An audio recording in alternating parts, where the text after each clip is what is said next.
ঢাকার দোহার উপজেলার নয়াবাড়ি ইউনিয়ন বিএনপির সাবেক সভাপতি হারুনুর রশিদ ওরফে হারুন মাস্টারকে গুলি করে হত্যা করেছে দুর্বৃত্তরা। আজ বুধবার সকাল ৬টায় নয়াবাড়ি ইউনিয়নের বারহা স্কুলের কাছে এই ঘটনা ঘটে। স্থানীয় ও পুলিশ সূত্রে জানা যায়, বুধবার সকালে ফজরের নামাজ পড়ে বাড়ির পাশে নদীর ধারে হাঁটতে গেলে ৩ যুবক এসে হঠাৎ এলোপাতাড়ি গুলি করে চলে যায়। এ সময় মাটিতে লুটিয়ে পড়েন হারুন মাস্টার। গুলির শব্দ শুনে স্থানীয় লোকজন এগিয়ে এসে তাকে দোহার উপজেলা স্বাস্থ্য কমপ্লেক্সে নিয়ে গেলে কর্তব্যরত চিকিৎসক তাকে মৃত ঘোষণা করে। নিহত বিএনপি নেতা হারুন মাস্টার বারহা গ্রামের সিরাজউদ্দিনের ছেলে। হারুন মাস্টারের ভাতিজা মোহাম্মদ শাহিন বলেন, প্রতিদিনের মতো ভোরে নামাজ শেষে চাচা হাঁটতে বের হয়।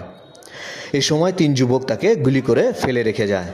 তবে কী কারণে তাকে হত্যা করা হয়েছে এ বিষয়ে এখনও নিশ্চিত হওয়া যায়নি। দোহার উপজেলা স্বাস্থ্য কমপ্লেক্সের ডাক্তার নুসরাত তারিন বলেন, তার মাথা, ঘাড় ও শরীরে ৬টি গুলির চিহ্ন পাওয়া গিয়েছে। তবে বিএনপির এক নেতা নাম প্রকাশ না করার শর্তে জানান, কিছুদিন যাবৎ নয়াবাড়িতে বিএনপির 2টি গ্রুপের মধ্যে দ্বন্দ্ব চলে আসছিল। সেই জের হিসেবে এই ঘটনা কিনা তা খতিয়ে দেখতে হবে। এছাড়া স্থানীয় বালু ব্যবসা নিয়েও টানাপোড়েন আছে বলে একাধিক সূত্রে জানা যায়। এদিকে খবর পেয়ে দোহার থানার ওসি মোহাম্মদ হাসান আলী ঘটনাস্থল পরিদর্শন করেন। তিনি বলেন, স্থানীয় কারোর সাথে পূর্বশত্রুতা আছে কিনা এ বিষয়ে খোঁজ নেওয়া হচ্ছে। সকাল বাইরে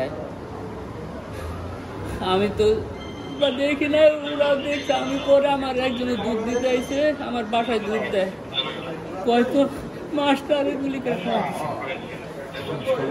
ফেলাই দিছে। আমি তো ঘুমে সেখানে আমি লাশ পাই নাই, আমি আর পাই না।